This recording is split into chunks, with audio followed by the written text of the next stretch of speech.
10:21 de la mañana, Juan Carlos Benítez Vega le dice, sean bienvenidos a Salud en RPP, hoy día miércoles 5 de junio, Día Mundial del Ambiente, al cual también debemos que tener mucho cuidado. Y hoy día tenemos un tema muy importante para todos nosotros. ¿Qué tal, Sara? ¿Cómo estás? Muy bien, Juan Carlos, muy buenos días, amigos de todo el país. Por supuesto, un tema que interesa a todos, el impacto de las historias electrónicas en la atención de las personas y sus beneficios. Y sin más preámbulos, empezamos el tema. En Salud en RPP, el tema de hoy. Primor Premium con 40% menos grasas saturadas, junto a una dieta balanceada, te ayuda a vivir más saludable y sana. La solución a tus necesidades de salud. Así es, amigos, estamos de regreso en Salud en RPP para conversar sobre el impacto de las historias electrónicas en la atención de las personas y sus beneficios. Y está con nosotros el doctor Juan Villena Vizcarra, quien es decano del Colegio Médico del Perú, a quien le damos la bienvenida y le agradecemos su presencia para que nos explique lo primero, de qué se trata esta ley. Buenos días, Sara, más bien el agradecimiento a ustedes. ¿Qué tal, Juan Carlos? Un gusto estar nuevamente con ustedes. El tema va por la necesidad de implementar un sistema que permita el acceso a la historia clínica de un paciente en cualquier centro asistencial del Perú. El paciente puede portar su historia, en otras palabras, se va a Tumbes y entrega una tarjeta, si es que esa es la modalidad que se tiene que utilizar, porque se trata de tener una historia que estaría en el aire. Esto es, todo significa que no hay necesidad de escribir en el papel, sino en la computadora. El médico escribe en la computadora, registra los datos del paciente, estos quedan en las nubes, como decimos, en el aire, y cuando el paciente va a otro consultorio, a otro centro asistencial, en cualquier lugar del país, del mismo modo le entrega esta tarjeta que acabo de comentar o el documento que se establezca, y con estas tarjetas que pueden tener números o algún tipo de clave, el médico accede, ingresa a la información del paciente con la misma historia que, por ejemplo, pudo haber sido escrita aquí en Lima. Se atiende en Lima, lo ve un médico, queda registrado en la computadora, y más que en la propia computadora que se atendió, queda registrado en el aire, como decimos nosotros, ¿no es cierto? La información está volando, pero no hay forma de acceder a esa información si no es a través de la clave que tiene el propio paciente. Eso es trascendental, porque lo que está significando es que el dueño de la historia, como lo establece la ley, es el paciente a quien se le atiende. Y él decide de qué médico y cuándo se hace atender con la historia que él porta permanentemente y que está circulando en el aire.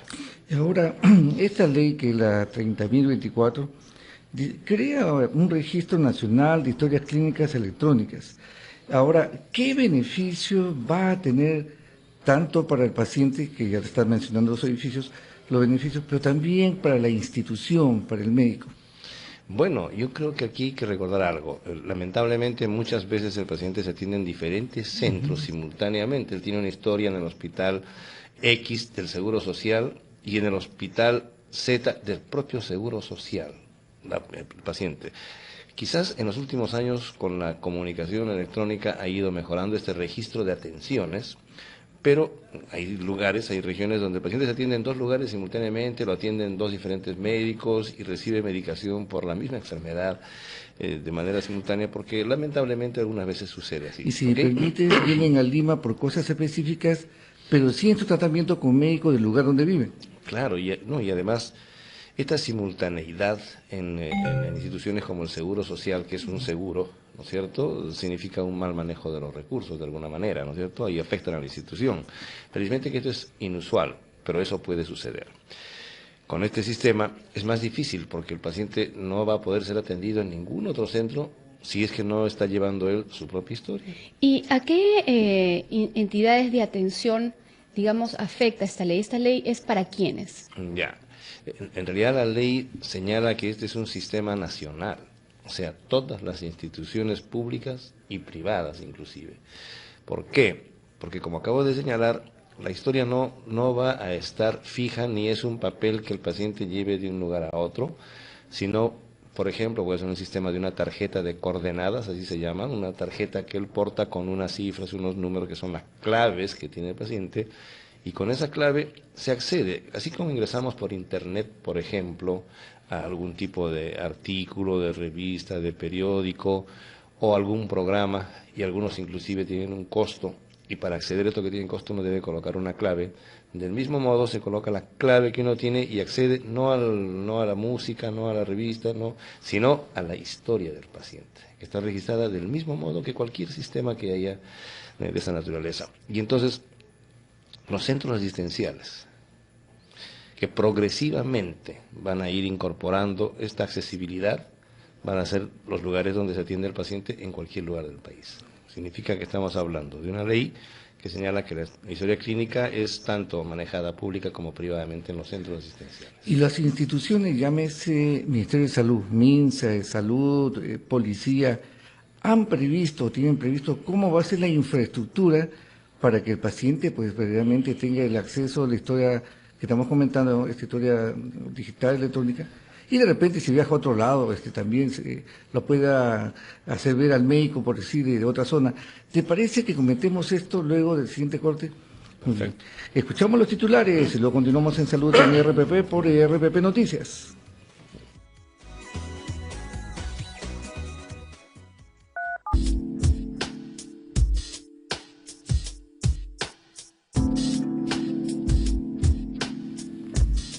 (10:38 de la mañana). Juan Carlos Benítez dice que estamos de regreso en Salud en RPP con un tema que es de máxima importancia, creo, para todos nosotros como ciudadanos: el impacto de las historias clínicas en la atención de las personas y sus beneficios. Ya ante el corte mencionábamos que esta ley que ha sido aprobada el 22 de mayo por el Congreso, en que se crea el Registro Nacional de Historias Clínicas y Electrónicas, ¿cómo es que prevé que se va, vamos a decir, implementar la infraestructura en los hospitales que tienen que tener ya esta historia clínica? ¿Cómo va a ser eso, por favor? Bueno, lógicamente lo que actualmente existe como un documento manuscrito, no hay forma sino a través de digitalizar estos sistemas, fotografiar la historia y transformar en un documento que esté fotografiado para que sea más fácil. Sin embargo, esto es inamovible, ya está ahí, no se va a poder hacer ninguna modificación, como es lógico y es normal, salvo que haya necesidad de algunos arreglos. Y en tanto esto no sucede, mientras se está implementando, las historias manuscritas van a continuar siendo las de utilidad en cada consultorio. Con las dificultades que conocemos, hace unos minutos precisamente conversábamos de este hecho, de lo que puede suceder y que sucede actualmente en los hospitales, en cualquier hospital. El hecho de tener que ir a buscar la historia en los archivos, donde hay miles de historias, dependiendo del tipo de centro asistencial en el que uno se refiera, desde hace 10 o 20 años inclusive, y pudiera ser la historia de un paciente que fue atendido hace 5 días y no se archivó adecuadamente, o está por ahí entreverada, que puede suceder, genera que muchas veces un médico que tiene consultas de 8 a 12 del día, por ejemplo, lleguen historias de 4 o 5 pacientes, faltando apenas 15 minutos para terminar la consulta. Y esto genera disconfort, los pacientes se molestan con toda lógica porque no pueden ser atendidos, le sobrecargan al médico, que es imposible que en los 15 o 20 últimos minutos que tiene de consulta pueda ver a 4 pacientes. Y esto es un tema que sucede, totalmente real, sucede y que incomoda a todos. Con este sistema, obviamente, esto nunca más debe existir, porque no tiene uno la necesidad de ir a buscar en un archivo donde hay muchas historias que inclusive pudiera suceder que se pierda algún resultado de laboratorio, algún resultado de rayos X o alguna hoja se traspapele.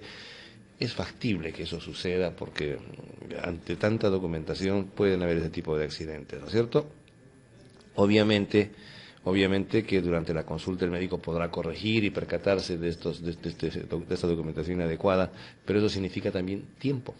Claro. Aunque parezca mentira, es una pérdida de tiempo en la consulta, y la relación a veces se pone un poco tensa con el paciente, se disgusta, molesta, que ella me hizo 2 veces análisis, no están mis resultados, claro. En fin. Y un poco ampliando la pregunta de Juan Carlos, nos está explicando que, digamos, toda la parte, la historia anterior, digamos, pasada de los pacientes que estaban guardadas, podrían fotografiarse y entrar nuevamente a este sistema, claro. Pero en adelante todo se va a escribir, toda la historia clínica se va escribiendo a medida que se va dando la consulta y todos los exámenes auxiliares, etcétera, que tiene el paciente.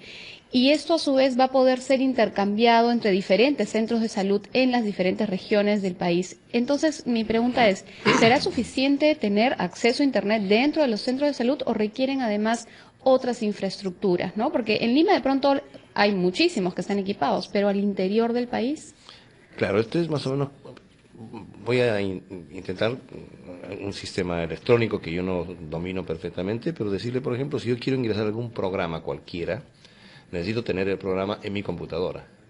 Si no tengo un Adobe, se me ocurre, por ejemplo, o no tengo un 3D en mi computadora, yo no podría ver imágenes de una construcción, de un arquitecto, ¿no es cierto? Y esa es la infraestructura, precisamente. Y claro, si yo no tengo el programa, no puedo verlo. Por lo tanto, tengo que implementar ese programa para poder ver determinada cuestión. En el caso de la historia clínica también.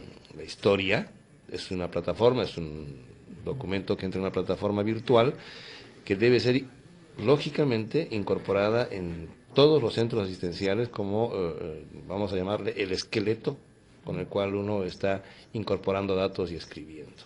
Entonces, por un lado, obviamente es necesaria la línea de Internet que tenga que existir, el equipamiento de lo que significa una computadora en cada lugar y además los programas que permitan acceder a la historia que uno va a manejar, ¿no es cierto? Tenemos, fíjate, una consulta bastante interesante. Miguel Ángel, él es estudiante de medicina peruano y nos escucha en Bolivia.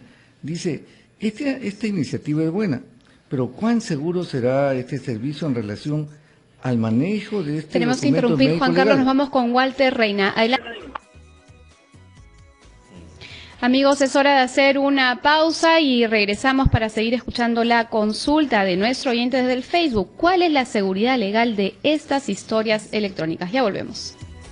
Salud en RPP, hoy hablando sobre el impacto de las historias clínicas en la atención de las personas y sus beneficios. Y si usted, cuando ha sido atendido, ha tenido estos problemas de que se perdió de pronto, se traspapeló esa historia clínica, no la encuentran y tantas cosas, o llegan tarde, este sistema, esta ley promete solucionar estos problemas. Teníamos pendiente una consulta de un estudiante de medicina que está en Bolivia, es peruano, y él nos hablaba sobre cuán seguro es legalmente esas historias electrónicas. Ya, primero, la seguridad de informática. Es la misma seguridad que puede tener uno cuando accede a una cuenta corriente de un banco, de esta naturaleza, ¿no es cierto? Es decir, la información requiere que se den una serie de pasos en el momento de ingresar, que son claves. Discúlpenme, son claves que únicamente las maneja el paciente o el médico. Entonces, con las dos claves es que se puede acceder. Los médicos deben tener también una clave para poder acceder a las historias clínicas y el paciente por su lado. Esto hace que el acceso no sea manipulado por cualquier persona. Por decirles algo, un trabajador que guarda documentos en el hospital no puede tener acceso a la historia clínica electrónica de nadie, porque necesita tener dos claves, la del médico y la del paciente para que pueda acceder. Esto es en lo que se refiere a la seguridad de la historia, es decir, en informática, como se suele decir ahí, están encriptadas, de tal forma que tienen un candado de seguridad, para expresarlo de alguna manera, ¿no es cierto? Ese es un tema, de la información. Y la legalidad. Y esta ley establece que no solo la historia manuscrita tiene valor legal, sino la historia clínica electrónica. Está perfectamente establecido y documentado en la ley que estamos comentando, que existe una razón para que sea legal, ¿no? Sí, exacto, estábamos comentando eso, de que en estas decisiones complementarias que tiene toda ley, disposiciones complementarias finales, en la disposición 9ª precisamente habla de eso, de la validez y eficacia jurídica de la historia clínica electrónica. Así que a nuestro futuro colega habría que decirle calma, paciencia, que él ya dentro de pronto va a manejar también historia clínica electrónica. Sí, claro, porque y además, segura, sobre todo. Así es, y tiene que estar registrada la firma. Ahora, hemos hablado de los beneficios para el paciente, ¿no? Que sin duda ya no va a tener esta molestia pues de que no se encuentra su historia y una serie de pautas, pero ¿cuál es el beneficio para las instituciones y cuál es el beneficio para los profesionales de la salud? Ya, ahí hay dos temas. Si bien es cierto que para un médico tener una mejor relación médico-paciente, lo ideal es que pueda uno mirarlo al paciente, conversar y escribir a mano, va a ser necesario que los médicos nos vayamos acostumbrando a mirar al paciente y también la computadora, porque quien no está acostumbrado mucho a escribir sin mirar las teclas va a tener esa dificultad, lógicamente. O sea, tenemos que ir cambiando un poco de costumbres en lo que es escribir, en lugar de escribir a mano y con lapicero, escribir a máquina, en otras palabras, que son las teclas de una PC, de una computadora.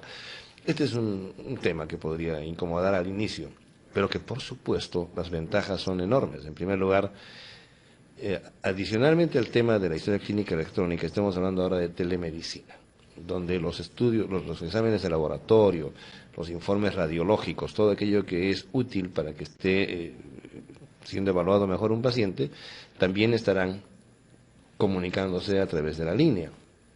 Entonces el médico, cuando abre la historia, allí ve los resultados del paciente que hace 2 o 3 días se le tomaron las muestras, o inclusive la radiografía que se le tomaron en Arequipa. El paciente viene desde Arequipa, se le examina acá, lo evalúa y el médico va a poder ver no solo el informe, sino inclusive las imágenes, si hay la necesidad de que sea así. Entonces esto va a facilitar tremendamente que el médico pueda tener acceso a la información exacta y actualizada de cada paciente. Y tenemos aquí a Percy que nos escribe y dice: tengo 41 años, escribo desde Arequipa, consulto, ¿no sería mejor que a través del DNI uno tenga su propia historia clínica, la cual podría llevar de un hospital estatal a una clínica particular o inclusive al consultorio de mi médico particular? Me ha pasado y tengo muchas historias en muchos establecimientos de salud en distintas especialidades. Gracias. Pero claro, o sea, idealmente uno debía tener un documento único. Único, yo le voy a decir que no solamente sirva para acceder a la historia clínica, sino una tarjeta que me permita acceder a Ripley, a Saga, al banco donde está mi dinero, como si fuese un documento único. Sería ideal. La tarjeta de seguridad social que hay en Estados Unidos. Eso sí para todo. Claro. Sería un sistema que permita todo ese tipo de accesos, ¿no? Si es con el DNI, bienvenido. Si es que no hay forma, más allá de... El tema va simplemente por la seguridad.